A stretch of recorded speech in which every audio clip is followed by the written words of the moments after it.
สลีเป็นยังไงแค่แน่บ่ฮะโดยพี่หันมันแค่แน่หรอบ่ขี้มหอนบ่โดยแน่อยู่ขี้มหอนบ่โดยเจ็บบ่เนี่ยแค่แน่อยู่ไปเจ็บปันได้คันเจ็บไปเกินว่าหวามเงินดีเกินว่าทางแม่น้องซ้อนนั่นแหละเพิ่นไปเลยบ่ได้นอนบัดนี้3คืนพี่น้องเอ้ยเนาะมานอนแต่ตอนเช้าสมาลงทุนขนาดพี่น้องเอ้ยเนาะ FC ตัวยงอะเลียเนี่ยนี่หาหน่อใหม่มาให้เบาน่งมานี่เพิ่นหาให้ซ้ำกินซื่อได้พี่น้องก็บ่ขอบใจหลายเด้อซื่อเซ้ยเซ้ยเห็นนั่นน่ะก็เพิ่นคือซ้ำเขานั่นโอ้น้องเสยอยู่ไสเพิ่นอยู่คนอยู่กับบ้านขอบใจหลายลำรวยโดยลำรวยเด้อน้องเซ้ยเนาะก็ให้อยู่ดีมีแห้งลำรวยขึ้นนะขอให้ถือเลขถือหวยสุขภาพร่างกายแข็งแรง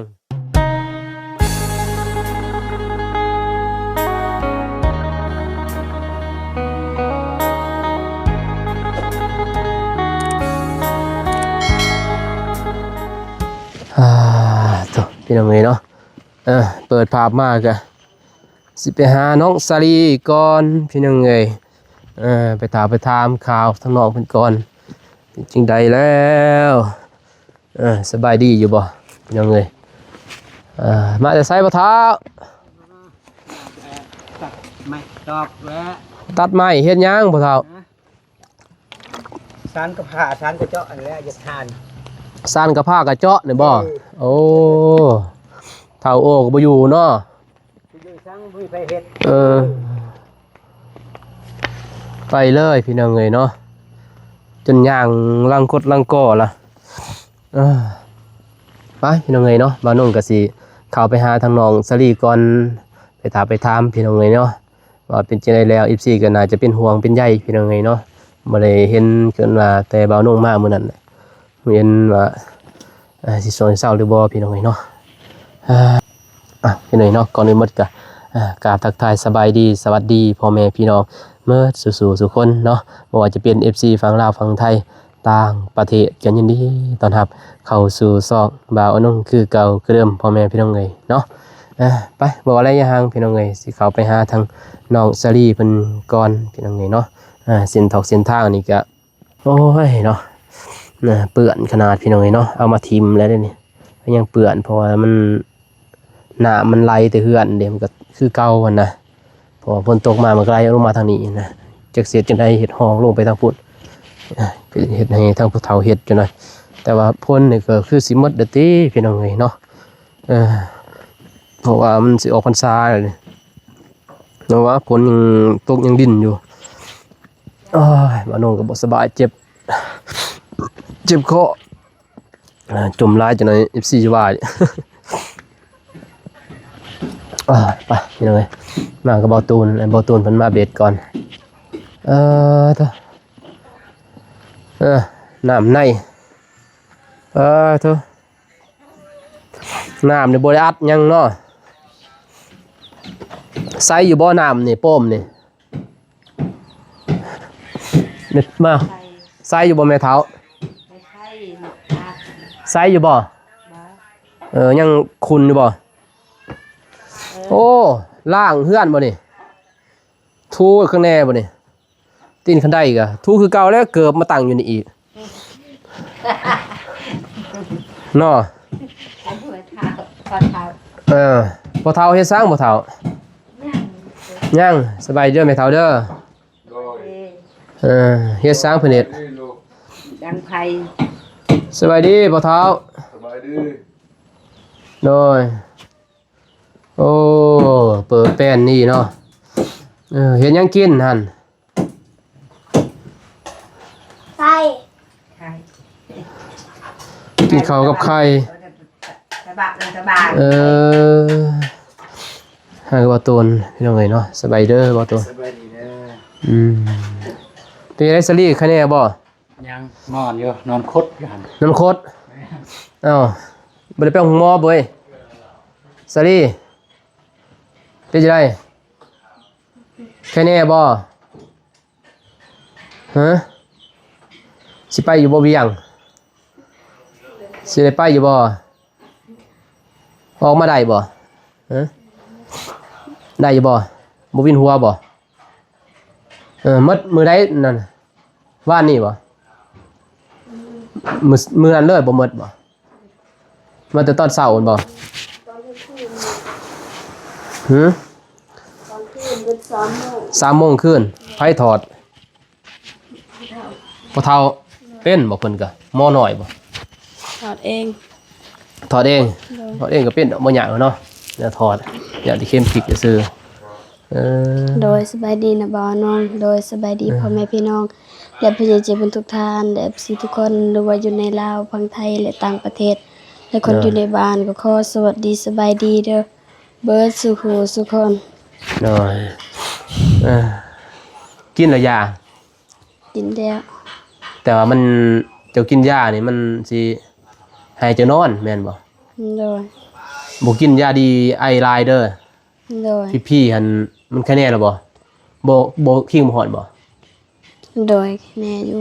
คิงบ่ฮ้อนบ่ โดย เจ็บบ่นี่ แค่แน่อยู่ไปเจ็บปานใด คันเจ็บมันกินตัวหยังตัวเขียวๆใหญ่ๆเห็นบ่ โดย ยาตัวเขียวนั่นเด้อ โดย กินแล้วเขาเว้นน่ะ กินแล้วยาแล้ว กินหยัง เขากับมี ก็มี โดย ก็บ่ต้องใส่น้ำมันยินบ่ โดย น้ำมันลวกมีบ่ใส่เด้อมีใส่น้ำมันแต่เราออกรดน้ำมันว่าเป็นไข่พี่น้องเอ้ยบ่ซั่นนี่วันที่ยังวันที่30 โดย มื้อวันที่1แม่นบ่ โดย ที่7พุ่นแล้วสิได้ขึ้นไปแม่นบ่สิเศร้าอยู่บ่แต่เอ้า7 1เดี๋ยวนี้มื้อเช้าก็บ่ได้ขึ้นแม่นบ่ โดย แต่ว่ากินยาอยู่พี่น้องเอ้ยเนาะบ่ไหวไปหาหมอเด้อเว้ยไหวอยู่บ่ ไว้ บ่ไหวก็บอกได้ไปหาหมอเด้มาส่งอีกน้ำหรือว่ามันบ่พอบ่แต่ว่าบ่ได้คายติกลางคืน ไม่ได้ไข้เวียนหัว กิ้งบ่ฮ้อนบ่ โดยบ่ฮ้อน แต่ว่ากิ้งฮ้อนมันสิขึ้นเป็นไข้หวัดพี่น้องเอ้ยเนาะแล้วก็มันเมื่อยได้คืนว่าบ่ได้นอนจักคืนบ่ได้นอน 3 คืนนั่นบ่ โดย ไปคืนว่าร่วมงานดีคืนว่าทางแม่น้องซ้อนนั่นแหละเพิ่นไปเลยบ่ได้นอนบัดนี้3 คืนพี่น้องเอ้ยเนาะมานอนแต่ตอนเช้า โดย นอนตอนเช้าบัดนี้เจ้านอนมันบ่มันปรับคืนว่าบ่ได้อย่าบ่ถาดเฮาบัดนี้เจ้าคนอ่อนแอบัดนี้เจ้ามานอนมันปรับถาดคันเฮาบ่ได้พี่น้องเอ้ยเนาะก็เลยเฮ็ดให้เพิ่นว่าไข้กระทันหันศอกกระทันหันเพิ่นร่างกายอ่อนเพลียบัดนี้ โดย เป็นไข้เลยบัดนี้บ่ได้กินนั่นบ่กาแฟบ่ได้กินติ บ่ เพราะยันกินมะฮุงหลายแม่นบ่ จัก เขาตำมีแต่ตำสมฮุงบ่ กะ 3 คืนน่ะ ลายอยู่บ่คงก็มี แล้วจะกินมะฮุงอ่ะ3 คืนกินแต่มะฮุงบ่ เมื่อคืนตอนบางทีก็มีหมอกหุง แต่ว่า เพราะเลือดจ้างนี่เฮากินมะฮุงบ่ได้ยินบ่ โดย พอเป็นอาการแบบวินหัววินหยังนี่เลือดจ้างนี่เนาะอาการเลือดจ้างขึ้นนะพี่น้องบางทีนี่เพิ่นไข้ไสบ่าวนงมาว่านนี่บ่ได้มามื้อซื่นเนาะ โดย มื้อซื่นไข้2 มื้อพี่น้องเอ้ยเนาะเหลืองเลยโตเพิ่นสิเหลืองบัดนี้ตอนนั้นหน้าแดงบัดนี้หน้าเหลืองแล้วบาดนี้ โดย อ่อนเพลียพี่น้องเอ้ยถ้าว่าบ่เศร้านี่ก็มีแต่เจ้ากินน้ำพอส่งน้ำไปได้มันก็บ่มีหยังแล้วมันก็เศร้าเลยเพราะตัวนี้มันมีแห้งสุดนะน้ำ โดย กินน้ำเกลือแล้วตัวนี้แหละส่งน้ำเกลือขึ้นมาพี่น้องเอ้ยก็ถือมีแห้งแล้วตอนนี้แล้วก็มีแต่หาอันนั้นไม่หาซื้อยามีแห้งกินมีหมักไหมบ่เทื่อนี้มีบ่ บ่ได้ขายดอกเท่านี้ มีถ้าแตงไว้แล้วเนาะ โดย เราน้องก็บ่ได้ซื้อมาพี่น้องเอ้ยเพราะว่าแวะคือเราซื้อบ่ได้มานะเขาได้ซื้อมาให้น้องเพิ่นซ้ หมักใหม่ โดยเป็นหยังดอก ซื้อนั่นตีกินนมเอาเด้อ โดย ย่างอยู่บ่เงิน ยัง ซื้อนมซื้อยังเงินบ่ไปเท้านมเล็กตะซ้อยยังนั่นแหละ ตัวสอง เวลาเพิ่นบ่อยากเข้าเด้มันสิเบื่ออาหารแม่นบ่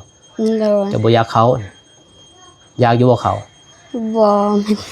มันเท่ากับหายบ่ได้กินข้าว ตอนเช้ามันบ่ได้กินแม่นบ่ กินอยู่แต่บ่หลายซ้ำอยากกินยา ต้มเลยบ่คือระบาวเอา ต้มเนี่ย ใส่ไข่ไหน โดย มันต้มบ่เป็นมันสิข้าว โดย เห็นบ่ โดย ต้มข้าวแล้วก็ตี้ข้าวแล้วแล้วก็เอาไข่ลงแล้วก็คนให้มันสุกได้ไข่ไหน โดย บ่แม่นว่าจิ้มปุ๊บปั๊บแล้วก็ออกเลยคนเลยเนาะ โดย มันก็บ่ได้พี่น้องเอ้ยมันไข่วัดเนี่ยนี่ยากพอดับบ่าวเนี่ยจะว่าทำได้เนี่ยแต่มือยังน้อมาเฮ็ดห้องน้ำพุ่นแหละพี่น้องสลีพุ่นแหละพี่น้องเอ้ยบ่าวนุ่งก็บ่เศร้าดอกวัดมีแต่เพราะว่าบ่าวนอนดึกเด้ โดย มีแต่คืนนี้แหละนอนแต่พอค่ำพอหักน้องสลีโทรหาบ่ได้รับแล้วนอนได้กินยา โดย บ่ไหวแห้งว่านี่เมื่อแต่เว้นแน่ว่านี่เมื่อป่าไปกินดูกินยาจังเลยนอนตึบโอ้ตื่นมาตอนเช้าคือเก่าไข้หวัดตันดังคือเก่ามันบ่เช้ามันตันหมดเนี่ยบ่ตันบ่จ้ะ บ่ตันเสาตัน เช้าแล้วบ่ โดย แต่บ่ไอบ่คืน บ่ไอดอเวียนหัว ตอนนี้ยังแต่วินหัวบ่ โดย กับบ่อยากเข้าซื่อ โดย วินหัวกับบ่ทันอยากเข้ามีแต่มันสิจ้างในปากจ้ะ โดย พอมันส่งน้ำพี่น้องเลยเนาะจังน้อยประมาณ2 มื้อ 3 มื้อแต่นี่ก็อยากอยู่จังน้อยถ้ามามื้ออื่นมื้อฮื้อถ้าว่าได้เราคันว่าเขามาสิซื้อนั่นบางใหม่เพิ่นก่อนพี่น้องเลยเนาะถ้าได้เข้ามาเด้ โดย ถ้าบ่ได้เข้าก็บ่มีอยู่นี่เดี๋ยวนี้บ่มีมีแต่อยู่ท่าแต้งว่าบางใหม่เนาะ โดย พอเฒ่าบ่ได้ไปบ่ตึกเบ็ดบ่บ่ได้ไป บ่สบายกันว่าเพิ่นเนี่ย โดยตั้งแต่ เฒ่าก็บ่สบาย โดย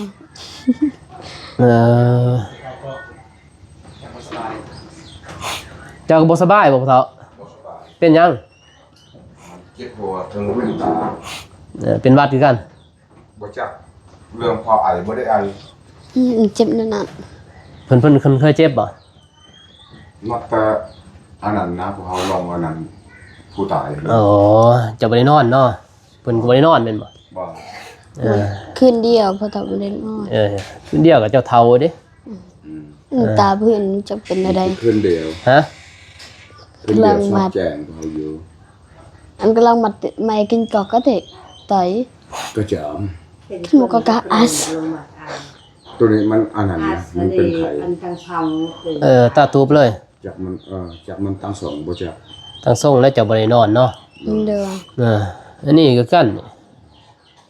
บัดมันเบาเกิดมันกวดบ่มีบ่ต้องส่งบ่รุดบ่ยังบ่ บ่มแต่ไข้ขึ้นเด้ ต้องส่งบ่คืนบ่บ่รุดเพิ่นว่า โดย ปกติ โดย มีแต่เป็นไข้ซื่อ โด หมอย ในบ่ทันได้ให้เบาเกิดกลัว กำลังไข้หนักเลยบ่เกิดว่า ไข้หนักเลย โดยตอนกวดหัน เพิ่นกินยาปลุกปลาเนาะ โดย แต่ว่ามันก็แค่แน่ดอก พอในตอนพออยู่เฮือนเก่าอันนั้นอำขามาโกด190มาหมาเขาสิ น่ะ 195 16 แม่ยัง มันขึ้นตั้งสอง ก็บ่ฮู้นำดอก100ป้าย300ก็บ่ฮู้แหละพี่น้อง แม่น ลูกบ่ได้เป็นหมอเด้บอกก็คือเก่าแหละจักขึ้นจักลงจักดีบ่เนาะ โดย ขึ้นซำน่ะ ทานได้มากเลย อำค่าอยู่เลย โดย อำค่ามีเป็นเพิ่นเป็นหมอบ่ บ่จักมอยังบานละขาว เออ หมอหากวดคนอื่นเด้ เพิ่นมาหาปัว โดย หมอท้องถิ่น โดย หมอเลาะปัวคน โดย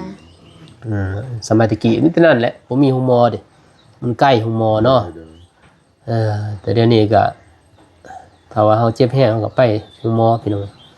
ไปก็คือเก่าแหละหมอนงว่า มีก็ดีแท้ก็หมอใหญ่อันมีเงินเนาะ โดย หมอน้อยมันบ่มียามีอยู่บ่หลายขึ้นน่ะ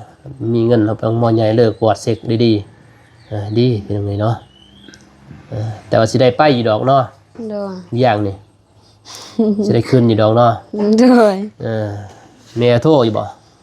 โทษ มื้อนี้ได้ ว่าตอนเช้า ตอนเช้านี่ โดย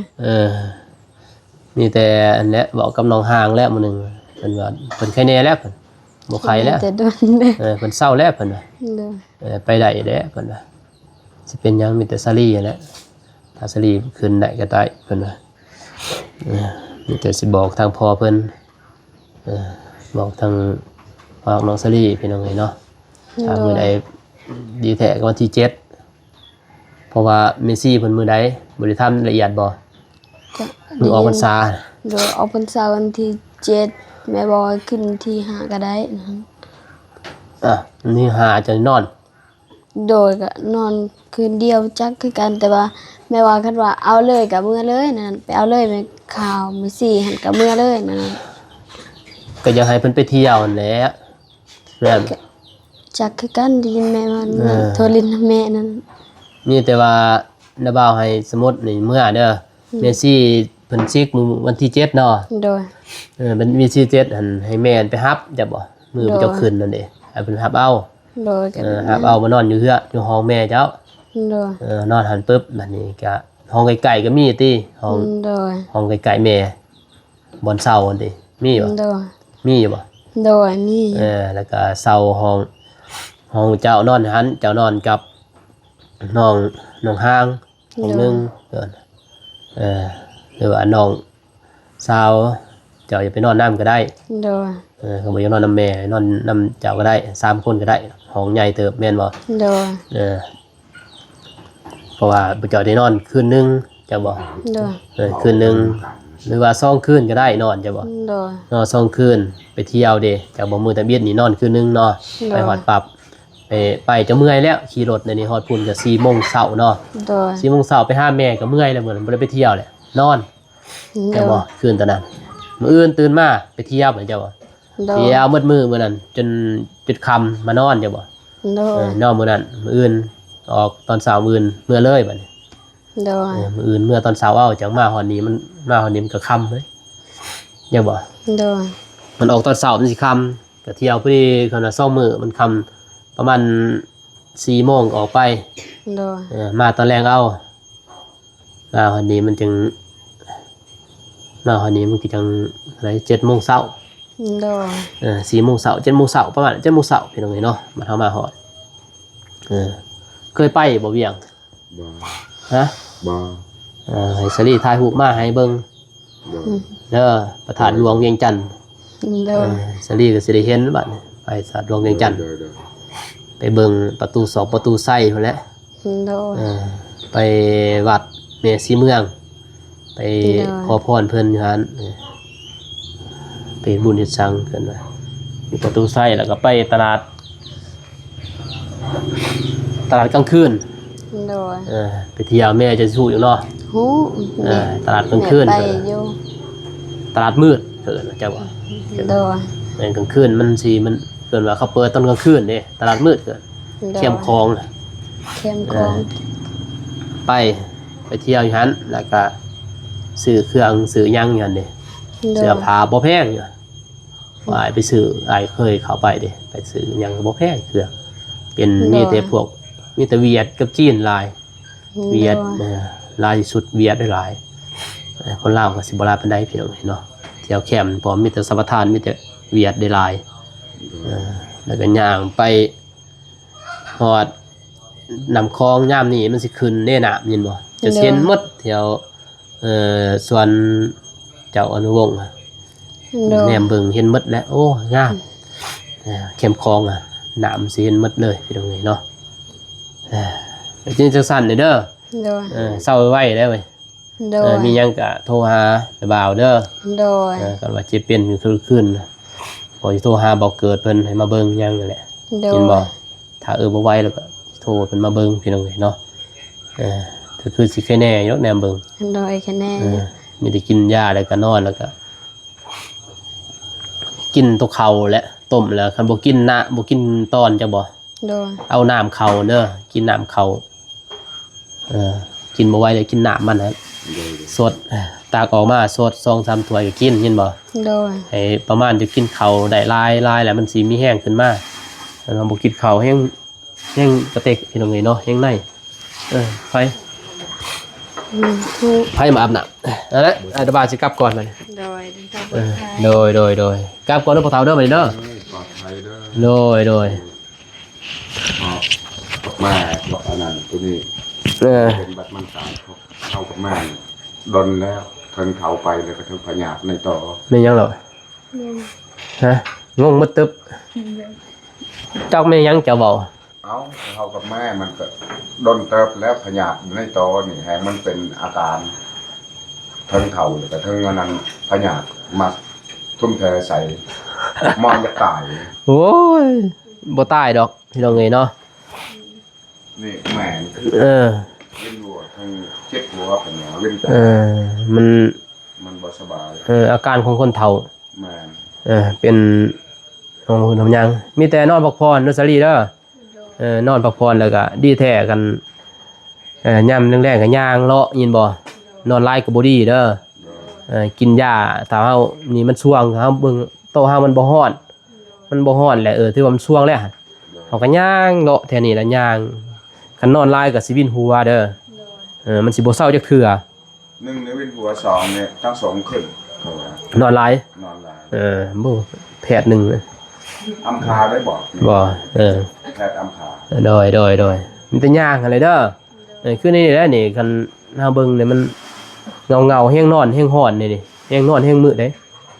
ย่างเลาะนี่แหละเฮ็ดเอาปอกแป๊กๆอันนั้นมันเหือมันออกนิดนึงมันสัตว์จะบ่อาบน้ำแล้วก็ส่วงแล้วบ่าวอาบน้ำเลยได้เป็นไข้กระยาเด้อาบแล้วคู่เสาคู่แรงใส่เลยสบู่นี่ ใส่ได้ผมด่า ไอเลย น้ำมาไอตัวที่ผมด่าเฮ้ยก็แม่งเอาไปกินมา อาบน้ำแล้วดุเลยข่อย บอกให้แม่ฮัน แม่บ่อาบบ่ อืม อาบติ สองคืนบ่อาบจะพอดอกเนาะเพิ่นบ่หอมเด้เพิ่นว่าเจ้าเด้อาบคู่มือบ่ อาบเลยเด้ออาบ คู่มือบ่ คู่มือ บ่คือบ่อาบบ่ได้เด้ โตมันเป็นเดี๋ยวนี้นะมัน เอาสบู่หุบใส่ อาบตอนกันดีแท้อาบตอนเช้าอย่าบ่แต่ว่าเฮาเบิ่งแล้วอากาศได้หนาวโพดบ่อาบเด้ โดย กันพังอากาศหนาวแห้งเฮาก็อาบสวยๆแน่นึง โดย มื้อหนึงได้2เทื่ออาบมื้อละ2แต่ว่ามันสิสวยมาจึงอาบอีกนั่นน่ะ โด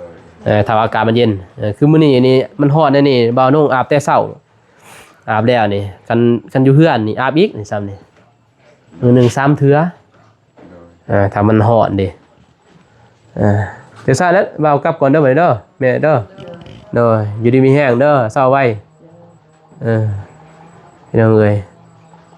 พูดแล้วบัดมาก็สิเฮ็ดตัวนี้แหละแล้วจากสลีมาแต่เวียงพุ่นแหละจึงสิมาเฮ็ดตัวนี้เด้อแล้วจะมาแต่เวียงพุ่นแหละ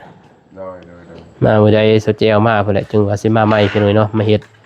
ให้มันแล้วตัวนี้เพราะว่าทางพ่อเพิ่นก็สิมาเพิ่นว่าสิมาวันเดือน12นี่เพิ่นว่าสิมาเยี่ยมยามน้องสลีเพิ่นว่า โดย มาเบิ่งว่าเป็นจังไดเรือนซ่านเป็นจังไดมาเบิ่งโลดพี่น้องเอ้ยเนาะใจพ่อเพิ่นย่างนี่เบิ่งนี่จะเบิ่งแต่ทางก็ยังพอแล้วนี่สะพานมืนลมเลยเนาะเบิ่งแต่ทางยังพอแล้วอยู่ไปบ่าวตูนกลับก่อนได้ไหมเด้อโดย ไปมาเด้อบัดนี้พอเด้อ โดย กินฮอดก็ ไปหา ไปหา ไปย่ามแน่ว่ะ อยู่บ้านน้องก็เด้ย โดย ยังไงมีแต่พอคอยมาย่ามเนาะว่ะมาย่ามแน่ว่ะ แม่ให้แต่ลูกมาย่าง เลยเป็นไป เรียกไปย่างมันพอไปย่างเนี่ยพอไปตึกเอาปลาอยู่เขื่อนจนเบิดเลยเด้อแบกมาเลยยังไง บาวเวียนพอย อม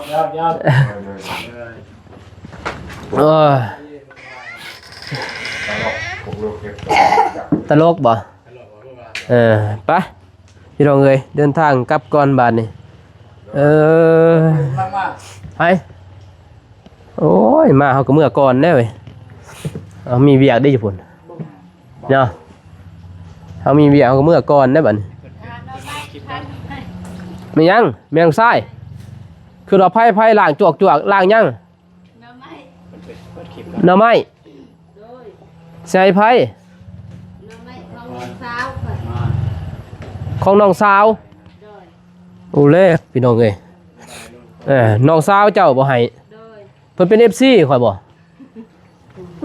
เพิ่นเบิ่งครูคลิปบ่โอ้ เจ้าอยู่ในคลิปเพื่อไปหาหน่อไม้หักบ่ได้หลายมื้อนี้ ปะโถเพิ่นไปหาหน่อไม้บ่ได้หลายได้ซ้ำนี้ก็มาให้ข่อยเอาแล้วเจ้าสิกินหยังบาดนี้สมาลงทุนขนาดพี่น้องเอ้ยเนาะ FC ตัวยงอะลิค่ะเนี่ยนี่หาหน่อไม้มาให้เบาหนุ่งบัดนี้เพิ่นหาให้ซ้ำกินซื่อได้พี่น้องเอ้ยเพิ่นไปหานี่เมื่อแบ่งกับเบาตูนนั่นแหละนี่อยากคือเพิ่นเขาให้แต่เบาน้องก็แบ่งนั่นแหละ คันได้หลายก็ให้อยู่สบายโดยแบ่งให้เบาตูนนำแน่เลย 4คนใดแหละชื่อสิได้4นะขอบใจหลายเด้อซื้อเซ้ยเซ้ย เห็นแล้วน่ะก็เพิ่นถือซับเขานั่นโอ้น้องเสย อยู่ไสเพิ่นอยู่ คนอยู่กับบ้านนี่แหละ เขาโทรศัพท์ไผเพิ่นเขาโทรศัพท์ไผ น้องเสยนะ เฮาคือบ่ฮู้เฮาบ่เห็น โอ้ไอ้บ่ฮู้ดอกแต่น้องฮู้ตั้งแต่พุ่นละ เออ สบายดีเด้อโอ้ ผู้สาวบ่ผู้สาวนำก้นบ่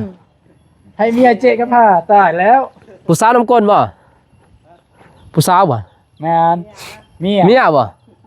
ให้เมียเจ๊กับผ้าตัวเองมันกังหุ้มตายแล้ว น้องห่วงบ่ เมียเพิ่นตัว น้องโฮงบ่ น้องโหน้องโฮยบ่ โทน น้องโฮนขอบใจหลายเด้อบอกเพิ่นเด้อขอบใจหลายลำรวยๆโดยลำรวยๆเด้อน้องเสยเนาะขอให้อยู่ดีมีแห้งลำรวยๆเกินนะขอให้ถึงเลขถึงหวยสุขภาพร่างกายแข็งแรงขอให้ได้ผัวไวบ่ทันเอาผัวไว้บ่ ยังขอให้ได้ผัวในเนื้อคู่คนดีเกินว่าสาธุพี่น้องเอ้ยไปเบาตูนเอ้าทอดเด้อเบาอันน้อง โดย ตูน กินฮอดบ่กินฮอดไห้ติ ให้เบิ่งแน่ ไห้เบิ่ง บ่เป็นให้ตอนเดี๋ยวนี้ ให้เลย หอยไห้เด้อ ตอนนี้เนี่ยให้ไหลบอลทรงผมแล้วคักได้ทรงผม น้องเบาตูน กินฮอดก็ไห้ บ้านน้องกระเด้อโดย ได้ใช่ป่ะ ติดตาม มีแต่นั่นน่ะเด้อเงินมอบให้น้องชายเพิ่นยังนุกน้อยๆแหละก็เก็บไว้เด้อเอาให้เพิ่นไปซื้อกินซื้อยานำแน่แหละให้เพิ่นไปโรงเรียนแล้วจำเป็นอันใดมันจำเป็นนั่นแหละมีซอยสร้างให้ทางไอ้แม่นเพิ่นเด้อไปเก็บไว้แน่เพอมื้อนึงไปบ่เห็นแม่เพิ่นไปเบิ่งนั่นแม่เพิ่นบ่สบายพี่น้องเนาะเลยมอบแต่ให้ทางน้องชายแหละ นี่ก็มีคนเสียได้ โอเคพี่น้อยเนาะบ่าวน้องก็สิเดินทางกลับก่อนบัดนี้ก็ขอบขอบคุณทาง FC ทุกท่านที่เข้ามาให้กำลังใจบ่าวน้องพี่น้อยเนาะบ่าวโกเพิ่นก็มาจังได๋สบายดีบ่าวโกเด้อเพิ่นก็มาพี่น้องเอ้ยเนาะมาตามหลังเป็นจังได๋น้ำเขาดีใจยังเขาเนาะโอ้เขาทั้งกล่องมันเสื่อมแล้วน้ำเขาเป็นโดยขายในราคา2 ล้านคุณเอาไพ่จูดอีกราคา10 ปลายล้านเป็นขายในโอ้ฮอตเด้อฮอตเด้อ10 ปลายล้านจูดเอาหรอพี่น้องเอ้ยโหดลิเบาโกนี่พอระยะห่างบ่น้องก็สิเดินทางกลับก่อนบัดนี้เพราะว่าสิไปหาแวะไปหาทางน้องก็เด้ออีกครั้งพี่เนาะไปซื้อของอยู่ของกินก่อนให้น้องเพิ่นป้าไว้นะประมาณเบาน้องก็บ่มีเงินดอกแต่ว่าอีกซอยน้องเพิ่นนะบางทีมื้ออื่นเพิ่นสิไปหาของกินของยาก็บ่ทันดอกพี่น้องเนาะสิซื้อจักปลาทูบ่หรือปลาสินหมูเนาะแห้งโอจักเบิ่งไปก่อนพี่น้องว่าเรือเฮือนน้องก็เด้อนี่มันบ่มีงบเนาะงบกินมันบ่มีดอกกินบ่มีมีแต่ว่าเฮาอยากซอยซื้อตัวนี้ซอยเงินเฮาเองซอยบางมื้อได้มีก็สิได้ซอยมื้อใดบ่มีก็แม่นซอยดำคันข้าวได้อยู่พี่น้องสิซอยเรื่อยๆกับบ่าวน้องก็บ่มีก็มื้อใดมันจำเป็นคือมื้อนี้ก็สิซื้อให้น้องเพิ่นก่อนพอไอ้แดงมาแรกๆก็สิให้เพิ่นกินอาหารแซ่บนิดนึงบัดมื้อที่2 3ก็จังว่ากันพี่น้องพูนว่าสิมื้อก็เฮ็ดอีกแหละไอ้น้องกันบ่หั่น แม่ยังตอนนั้น ลูกสาวบ่ฮะ ดอกดิน บ้านลูกสาวบ้าน ลูกบ่ โอ้นายคือกันเนาะซับเวน เอ เนาะ อ ลูกจะไปอยู่ไสมาคือบ่เคยเห็นหน้า เออ อยู่ไทยโอ้สวัสดีค่ะ ไปทำงานอยู่ไทยบ่ โอ้ย อืม ซื้อจะได้ลูกกัน เห็นเศร้านะเห็นผู้สาวบ่ได้เพิ่นเห็นผู้สาวบ่ได้บ่ตูนนี่เนาะพอกันใหม่คลิปหน้าคลิปนี้ขอกล่าวคำว่าสบายดีไปแล้วพี่น้องเอ้ยไป